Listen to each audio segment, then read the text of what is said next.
So don't take that. We won't take up.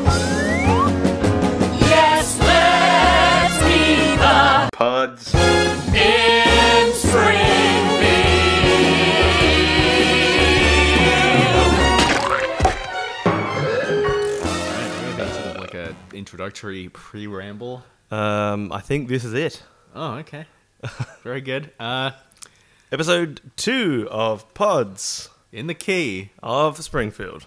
So, Nick, been a while since we've caught up, talked about The Simpsons. Yeah, it's been 20 minutes. It's sorry, I shouldn't rip off other podcasts and their bits. No, number one rule, don't rip off other podcasts. Yeah, well, I took off the Comedy Bang Bang shirt I was wearing earlier. So, today, in this episode, at whatever point we release it, we are talking about episodes 2 and 3 And 3. of hit animated sitcom The Simpsons. Yes. So we're going to start off with Bart the Genius, I'm going to Bart... turn back to the right page in my notebook for Bart the Genius. Yes, Bart the Genius. Oh, can I, first of all, something that I have noticed every time I go back to the early Simpsons episodes like this one, old DVDs are rubbish. Because there's no play all button in the first season of The Simpsons. Indeed, there isn't. I reckon play all doesn't come in until like season 3 or 4 on the DVD releases. And I might be wrong on that. We'll see. We'll check back in later with play all watch. The new hit segment. Yeah, exactly. And so you get to the end of an episode, all the way through to the end. You can't skip through all the copyright warnings at the end of each episode, and then it spits you back out to the episode menu, and then you need to go back to the main menu. It's a gripe because we're doing this at my house with my equipment, and I'm the one in control of the remote. And frankly, I'm sick of it.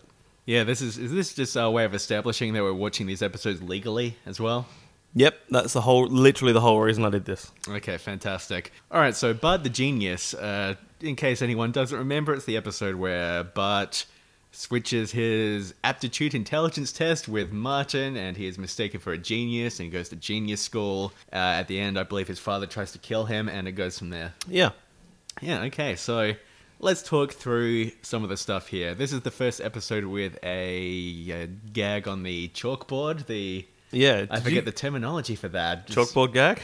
Is that what it's called? I think it's called a chalkboard gag.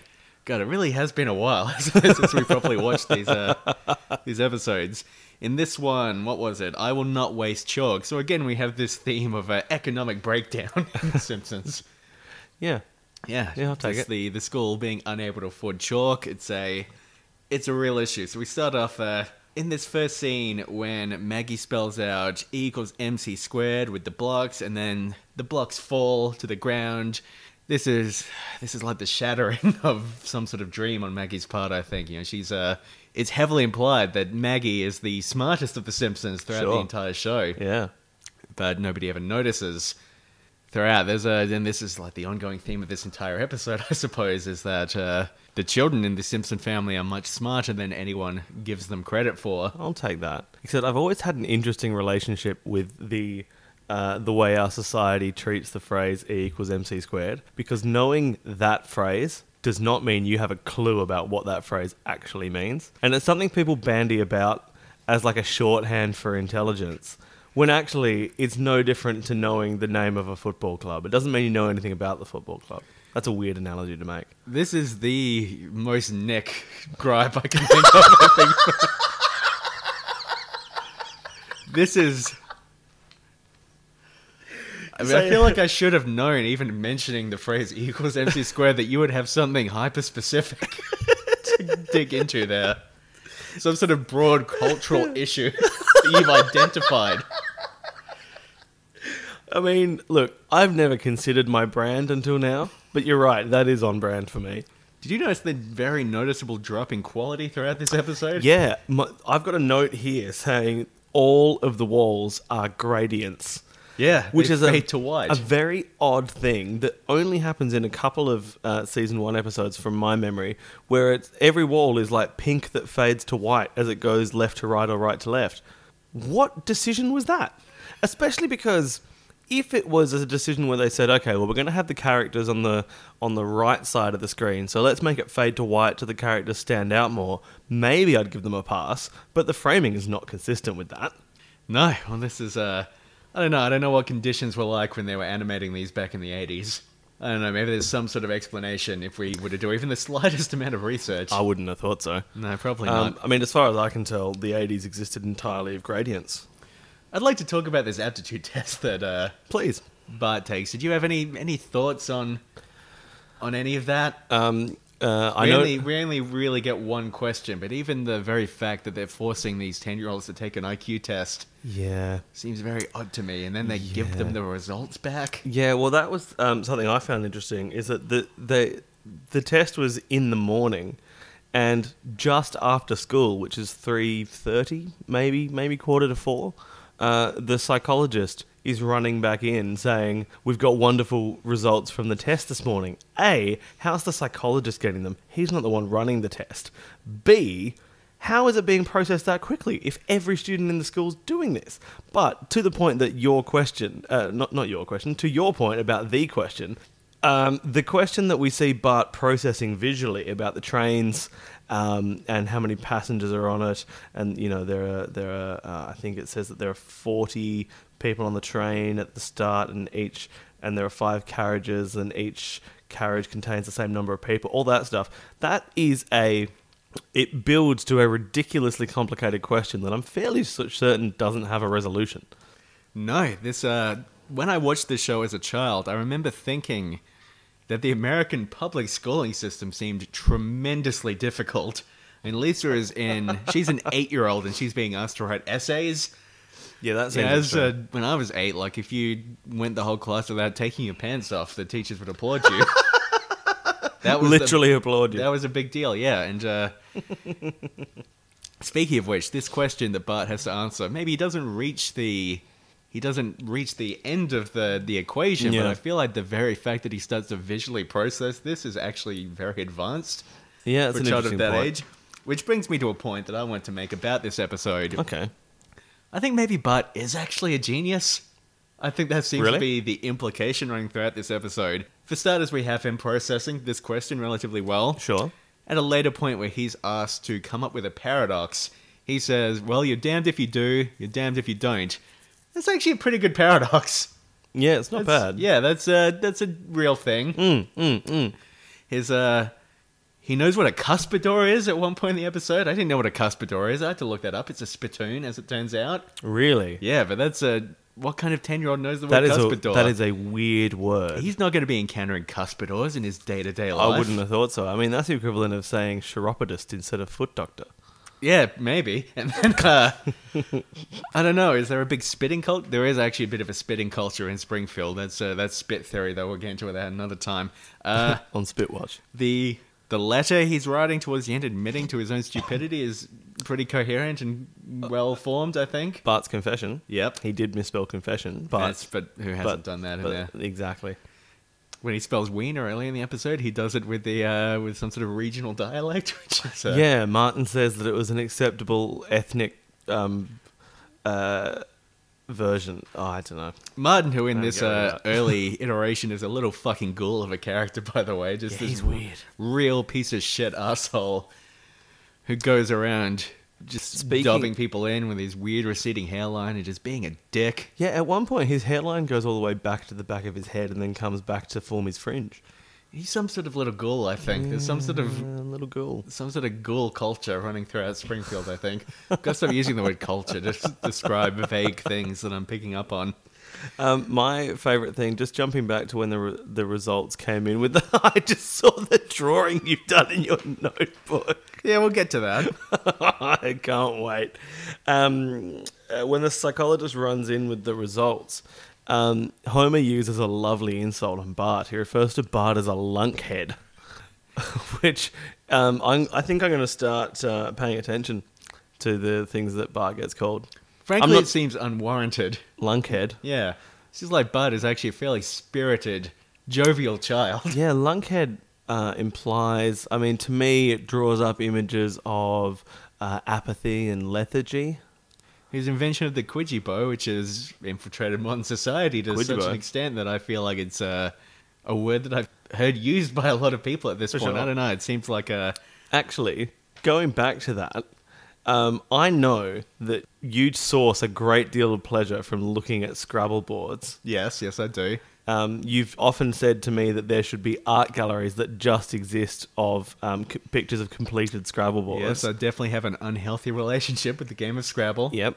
What did you think about the Scrabble board they were going? Do you like the words? Do you like the combos they had? Yeah, it was a fucked board. It was bad. Yeah, it wasn't great, was it? No, it was terrible. And also, when they look at Homer's rack, Yes. and he says, I can't make any words with these letters, and the word oxidize is written in front of him, that seems like a really odd word to choose. Well, it's because it has a Z and an X, And an which are X. worth 10 and 8 points respectively. And it's a 7-letter word, isn't it? Yeah. So I guess they just chose it on that criteria. I was expecting that word to be a joke. Like, I understand the joke is that he doesn't realize it's a word, even though it's a perfectly cromulent word. Indeed. But I don't know. I don't know where I'm going with this. Nick, Hello. at one point in this episode, you made us rewind because you wanted to investigate whether the pencils they were using had a type or number on them.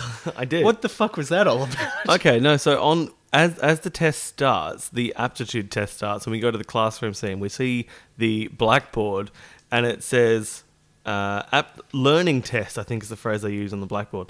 Learning test, no 2 pencils. And I wanted to know if that meant number 2 pencils, if there was a little dot indicating an abbreviation, like we would have, a 2B or a Yeah, HB, sure. things like that. Or if it was like, no, you can't have 2 pencils. There is only 1 pencil per person in this test. And I wanted to go back and see if there was any punctuation which would indicate which way I was to interpret this chalkboard. Why on earth would it be them not allowing 2 different pencils? See, that's one of the things I wanted to investigate. As it was, I got no closure from this issue at all. That's a weirdly specific thing to be picking up on. Okay, well... So part of what we're doing here is we're watching out for the character of Norman, who pops up in the first episode. Yeah, Norman Watch. Yeah, in the background, Norman Watch, which we think is going to pay dividends if we really pay attention. So how many times did Norman appear in this episode? None. None. I didn't see nor hear a Norman. Do you think maybe one of the children in the gifted program is one of Norman's, potentially? Ooh, that's interesting. Because we know that Norman must have a child attending Springfield Elementary. Yeah, but maybe he has a gifted child as well, and maybe those children have some sort of competition with each other. Possibly. Perhaps Norman's son is the one who Oh, has no. he's that really fucked kid that I hate in the show. That kid who is speaking in palindromes. Yeah. I forgot the word palindrome for a moment. I had to stall, but that's okay. Jekyll is not a fan. No, this Palindrome Kid. has been bothering me for the last year since I last rewatched this At episode. least the last year. So there's a scene in this episode where the teacher is introducing Bart to the other kids in the school, and she introduces him to one kid who speaks exclusively in palindromes. And the kid says, "Oh, Mem Saim, Bart, Rabbi has memo." And that's fucked. Because the thing about a palindromic sentence or phrase or word is that it has to be a word in both directions. It can't just be gibberish in one direction Just utter fucking nonsense. and then a real word tacked on at the end of it. Plus he just adds a T at the end there that wasn't... I guess that's the central point. Actually, that does make sense. It's but the central. It's the that's- point where it That's flips. fine, whatever. But Yeah. But it's still gibberish. this kid is a piece of shit. Absolute numpty. Just a real villain of a character. I'm going to call him a lunkhead. Do you think that maybe he is do you think maybe... I wasn't expecting to call back to that. Sorry, I enjoyed Did that. you notice the numerous connections here to the villainous Dr. Colossus? I'll need you to run me through them. Okay, so as we know, Dr. Colossus is a character who pops up in the 6th season, I believe, in Sure. Who Shot Mr. Burns Part 2. Mm-hmm. He's the villain that they have captured. He's in prison, and... But all my stuff's up there. yeah, so I have this working theory that he is influencing events behind the scenes. Right. I feel like he may have been in charge of this school. There's some connections there. I feel like Actually, all the desks that they're sitting on are unnecessarily futuristic. yes, that's And you- part of it. And you know what I think about things that are unnecessarily futuristic? Almost certainly evil. And what happens when Bart mixes an acid and a base later in Oh, class? look, I did chemistry in year 12. Okay, I right? should have known this one. So that was 13 years ago. Yes. But I also worked for my dad, who had a scientific supply company. So I Sure. kept in touch with the acids and the bases. I used to Yes. sell them to universities and hospitals and things like Used to that. sell acid at university. Different story. Real acid. Real acid? I'll tell you what doesn't happen when you mix an acid and a base, right? So the thing is, they react. That's true. Yeah. They don't create goo. No, I wouldn't think so. And one drop is super unlikely to create enough goo to fill a room. They've created... Room goo. I mean, Bart has created matter here. That's a pretty big deal. That is a big deal. I mean, there are some chemical reactions that will, like if there's the one where you get dishwashing detergent, you pour something into it, and it comes up as like a black foam from hell. Yep, that sure. kind of thing. So you can expand upon matter and things like that. But it's he's done. Maybe it goes to your theory of him being a genius. He's done the impossible He has. in a way that everyone else at the school looks at him and goes, well, you clearly didn't do this right. Maybe he's discovered. Maybe you can burn that goo and our energy crisis will be solved. And we know that Springfield has a financial crisis. Imagine how good it would be if they struck Bart's gooey oil. I think it's pretty heavily implied that Bart has created some sort of super goo. Super goo. And that this may be... I think Dr. Colossus is pulling the strings behind everything. What colour does Bart turn? He turns after- green. And what colour is Dr. Colossus? Shit. Yeah, so Bart He's is following green. in the footsteps of old mate Colossus. Follow in the green, gooey footsteps of Dr. Colossus. So we got a lot going on here. We introduced the theory last time that Homer may be some sort of serial killer, and frankly, I think he's very aggressive in this episode. I think he's trying to kill his son again. He's his super son, who may have aggressive. already died in the first episode. We're unclear on that. I'm running with the theory that he did. Alright, so what else have we got to discuss here? Phrenology comes up in this one. Yeah, the Simpsons refer to phrenology quite a bit. That's the now outdated psychological or psychiatric thing of measuring attributes and measurements of someone's head to predict. Because they used to think that different parts of the brain would influence you in different ways, which it does. Which was proven as correct, yes, the size of the head. Yeah, exactly. It wasn't. But yeah, so as the psychiatrist is telling, and also the psychiatrist is a voice-wise could be a young Mr. Burns from an alternate reality. Yeah, did we decide on, was that clone theory or is this time travel reality theory? See, I have a time travel theory, but it may also feed into your Dr. Colossus theory, because the teacher at the school Yes. has the same voice as a young Edna Krabappel.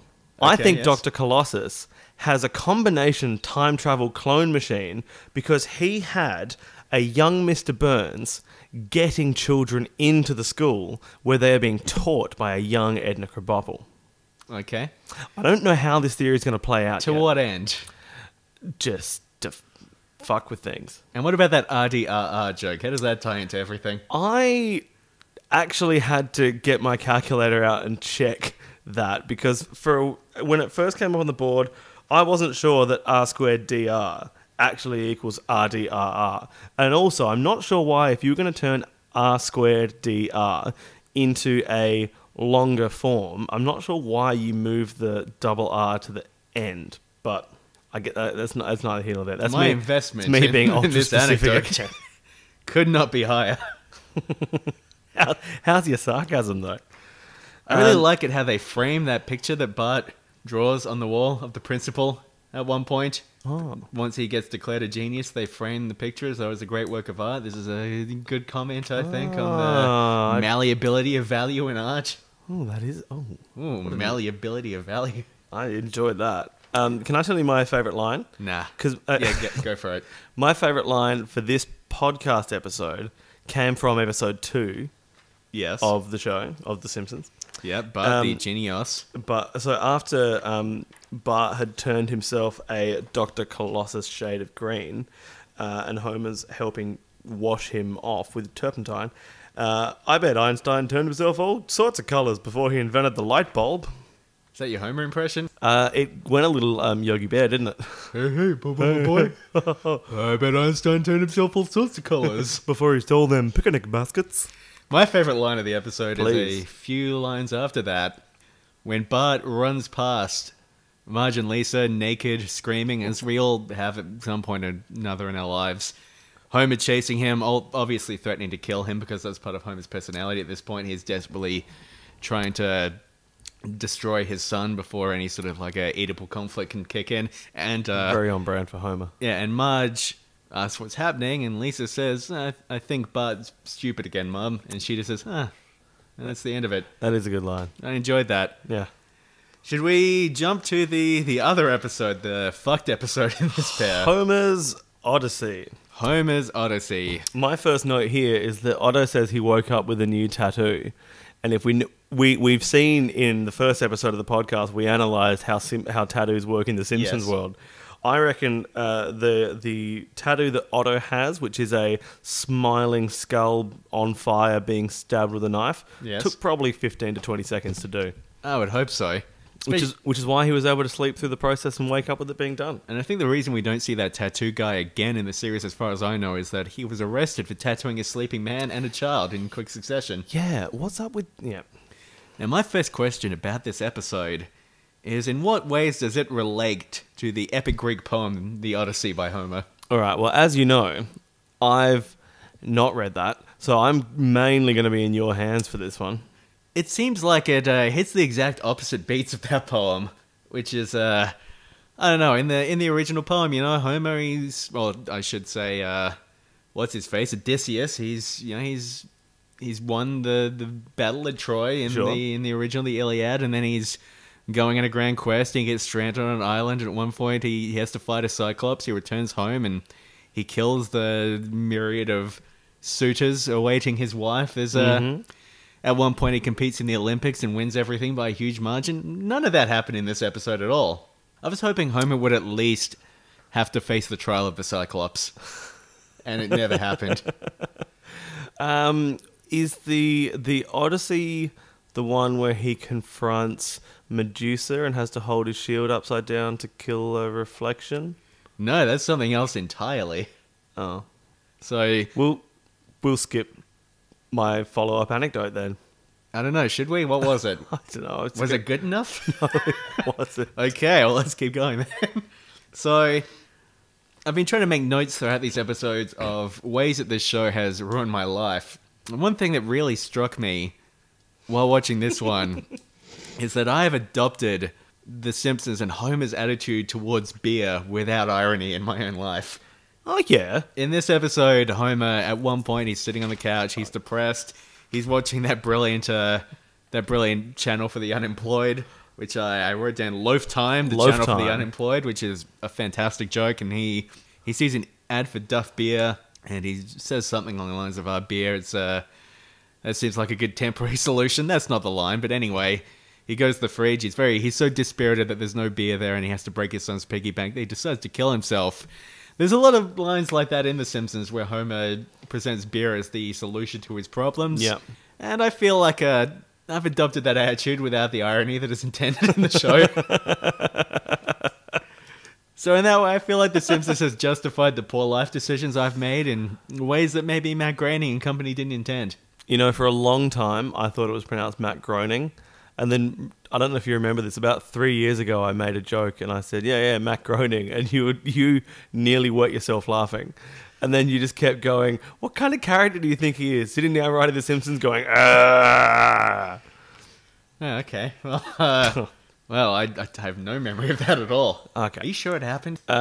Here's one thing I am sure that happened. Yep. The toaster in the kitchen only had one opening. Only one opening. That is a toaster that can only slice one piece of bread. Toasters don't traditionally slice bread, but I get your meaning. Far out. That can only toast one slice of bread. Okay, well there's a big family here, so we've got some sort of toast theory now.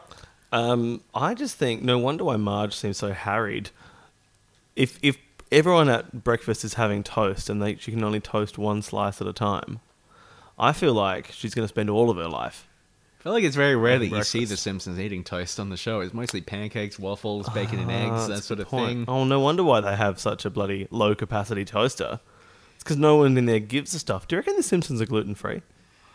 I doubt it very much, considering the other things I just mentioned. Oh, yeah. If only I'd been paying attention. I was paying attention to this thing, though. First, Bart phone-in gag to Mo. Yep, IP freely. IP freely. Now, the thing I found interesting about that is when Mo realizes that he's been tricked and he hangs up the phone angrily and he's muttering to himself, and Homer says, don't worry, you'll catch that punk one day. And Mo says, but he keeps changing his name. Does Mo realize... Like, he realizes the joke. The joke is this guy's calling up with fake names. And then he comments on it in a way that indicates he does not realize that the joke is someone's changing their name. Mo fully intends to kill this person as well. We find that out in a later episode. He runs to the house with a knife. He does. There's some dark stuff going on here. Dark stuff. So Bart mentions wanting a tattoo again in this episode. It seems like he's got a very one-track mind about this. Pretty hell-bent on tattoos. Damn right. I wonder how that plays for the younger generation. Because I reckon in the early 90s, late 80s, tattoos probably had a little more sway as a rebellious kind of symbol of rebellion and tautology to some extent. Yep, sure. And I wonder now, because tattoos are becoming so much more mainstream, whether that actually, of course the 10-year-old boy wants a tattoo. Who fucking doesn't? It doesn't indeed, son. Hmm. What else have I got here? There's an anecdote early on about a boy sticking his arm out the bus and gets ripped off. Is that meant to be Herman, who pops up a few episodes later with a very similar story? Is the Simpsons attempting some sort of connectivity here? What an interesting foreshadowing that would be. I think that's the implication. That's great. Because we know that's how either that or they couldn't come up with two separate jokes about people losing arms. No, that's great. I like that. I like that a lot. Which is a very dark thing to be including in your cartoon. Have you noticed the early... We haven't even said what this episode's about. Homer loses his job, tries to kill himself, makes a bunch of signs. It's bullshit. In the bus trip on the way to the nuclear power plant, they go past a toxic waste dump, a tire yard, a prison, and then eventually arrive at the nuclear plant. Yes. So there's something going on with Springfield. It seems like a dumping ground. Yeah, it's... which is weird, because you think that, accepting the rubbish of other cities might have been enough to pull them out of the economic turmoil that they appear to be in. Yes. But perhaps it is a band-aid solution, because being a dumping ground, the tyre fire's got to be causing some issues. It ends up being a major plot point in episode 199 or 200, whichever one it is, where Homer becomes the trash dude. I'm going to say 199. Let's see how wrong we are later Trash on. dude is his official title, I believe, in that episode. Trash dude. Nice Sherry and Terry make their first appearance in this one. They both kiss Bart, and he yells like Wario. Which I enjoyed. Yeah, exactly. That's great. I hadn't clocked on that. Another interesting little wrinkle I noticed in this one, animation-wise, because again, this episode doesn't look very good. I noticed when Homer is sitting down at the power plant, he has a fat roll on his neck. On his neck? I didn't notice he's got like a little fat roll at the back of his neck. That's weird. Like, There's a lot of odd head shapes in these early episodes. Yeah, I've got a little note here about the Pumpkin Man. Oh, makes yes. an appearance. From people who look like things. Yep, the old freaks who pop up, the old people who show up in this episode, and old people, and proclaim that Homer's death is coming. They're like the grim specters watching over him as he walks towards the... Yeah, they might be my favourite part of that episode, because the glee with which they say, that young Simpson boy's off to kill himself. Yeah, it's so wonderfully dark and strange. This episode's general attitude towards suicide is very strange. Like, once Homer's on that bridge and he's going to jump and his family rescues him, and then he says, suicide's the furthest thing from my mind. I've got this new mission. He really should have gone to a doctor after that. Yeah, he absolutely should have sorted himself out. Very severe trauma that he's going through. Yeah. But nobody sits him down and says, look, Homer, you're going through a lot. You've been off in the woods killing people at night. You're thinking about killing yourself. There's obviously something going on here that's just not getting addressed. There are some nice shots in this episode as well. I really like that first-person shot where the kids are looking at him and Maggie pokes him in the eye and everything wiggles around a bit. Oh, the thing I liked about that is that behind the kids, this is, again, more Nick hyper-specific rubbish. Behind the kids on the ceiling is a smoke alarm, and they've bothered to animate the blinking light on it. It blinks like 3 or 4 times. Yeah, which, I don't know, maybe there's a fire in the house as well. Possibly. Maybe it's one of those silent alarms Is it picking up the that tire fire? kill so many. In this episode, we find out about the presence of El Barto, Sure. a mysterious graffiti baron who has Yep. been graffitoing all over the place. Who do you think it is? I mean, well, look, I would have put my money down on Dr. Colossus. I was thinking it could be Colossus.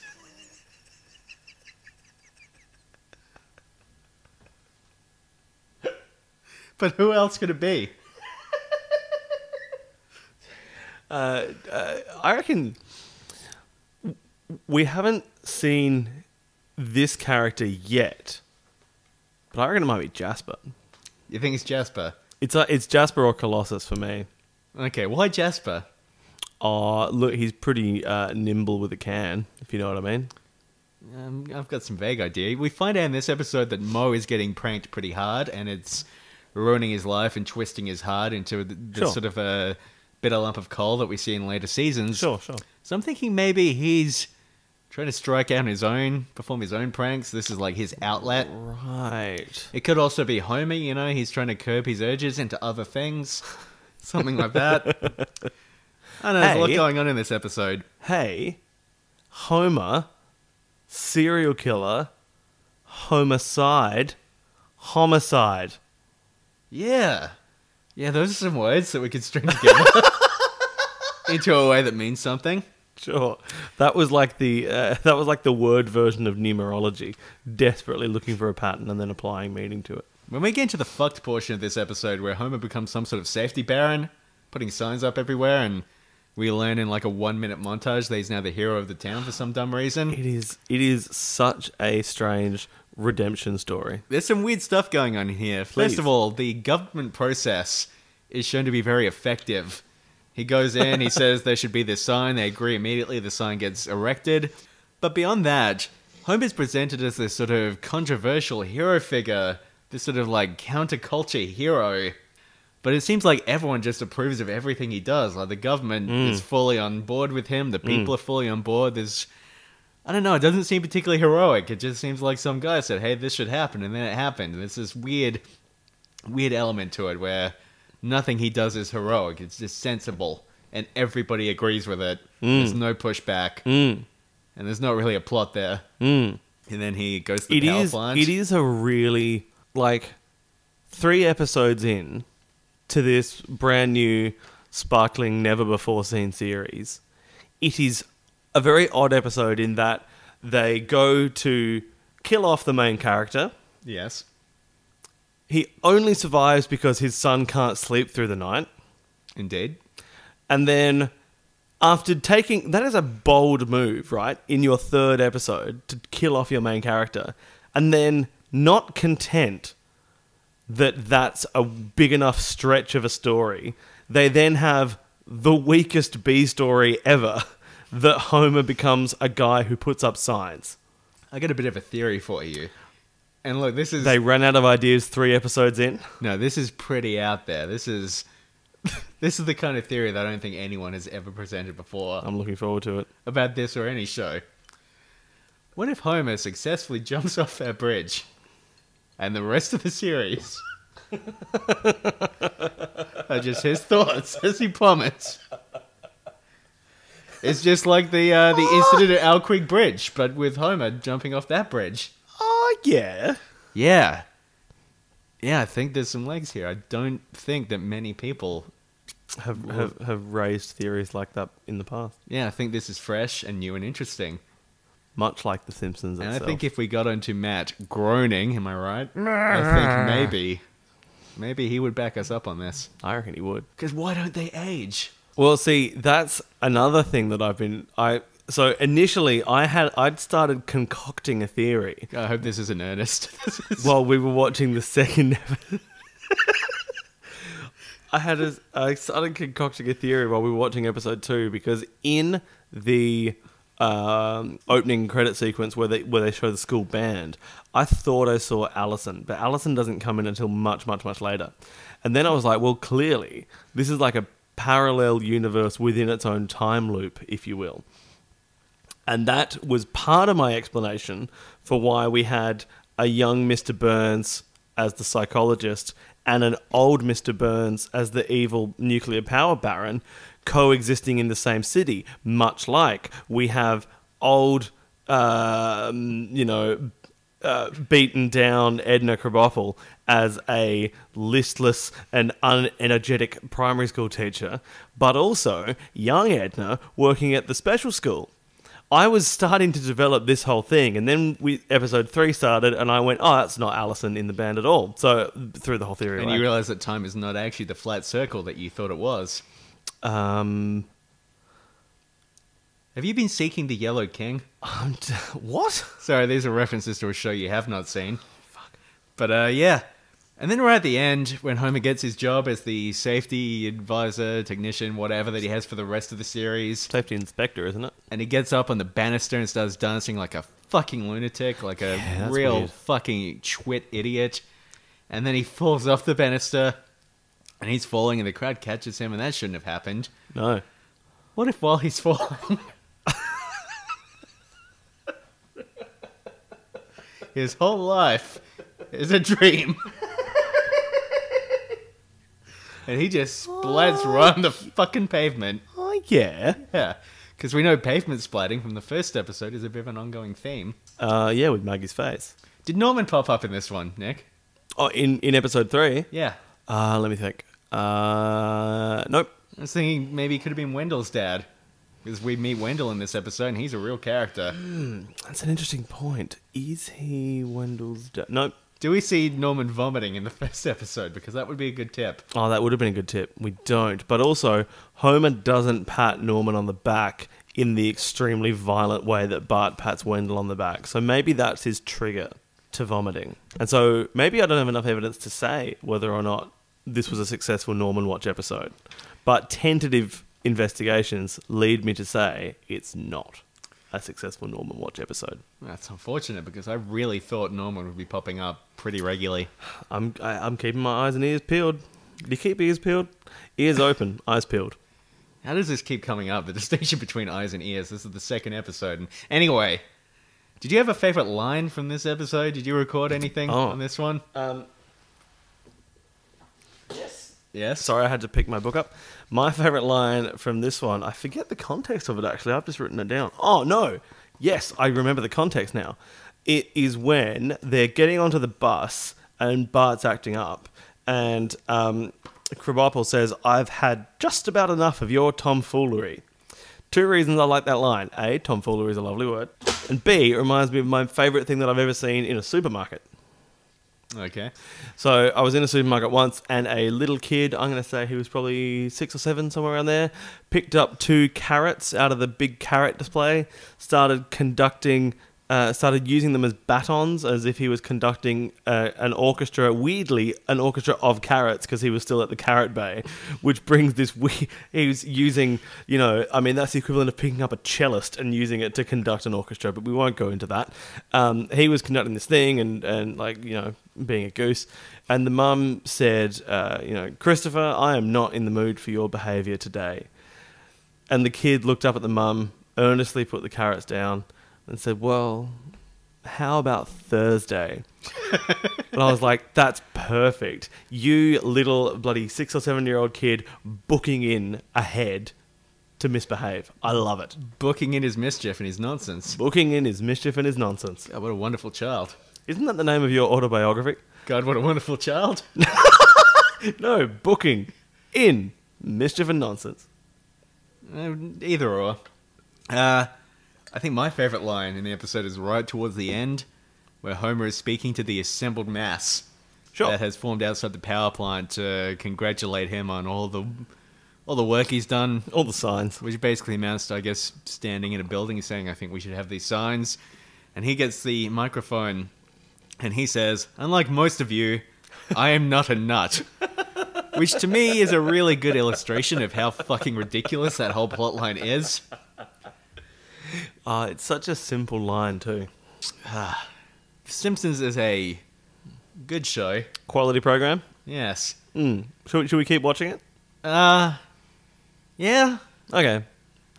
All right. Well, I guess that's the second episode done or dusted. Second episode of Did we introduce the name of this podcast at the start of this Pods episode? in the Key of Spring. I think we did. Yeah. Pods in the. Oh no, we did. We did. Yeah, we did the back and forth. Yeah. Oh, Yeah. God. Yeah. I got 41 minutes and 10 seconds in and thought that we hadn't said the name. But in fact, we had, in a way that was brilliantly unrehearsed. You think people are just listening to the podcast and they're not sure what they're listening to? I mean, maybe they clicked shuffle all in their podcast player. Okay. Is that a thing? Well, we're the only podcast about The Simpsons I'm fairly certain that that's we're the case. aware of, and that seems like a fair assumption, so I don't think there's going to be any confusion ever. I wouldn't have thought so. Yeah. All right, well, I'm getting a phone call, so I should probably answer that. So let's end it here. You are Jekyll. Yes, I am. I'm also James.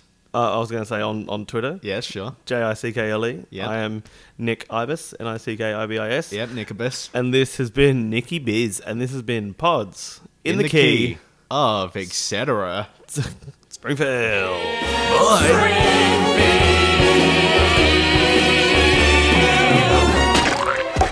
I can hear you. I think I can hear me. I think I sound fine. Yeah, I reckon you sound great. Yeah. Oh, it was me peeking. Fuck. Yeah, I reckon if you go a little further back. A little further back. I don't know if these cardboard things are going to do what I imagined they would. Well, I think it's more like this is saying you're way too fucking close. Too fucking close. Way too close. Way too fucking close. Too close. Too close. Hey, it's me, Glenn Close. Oh, get out of here, Glenn. That's not what Glenn Close sounds like at all.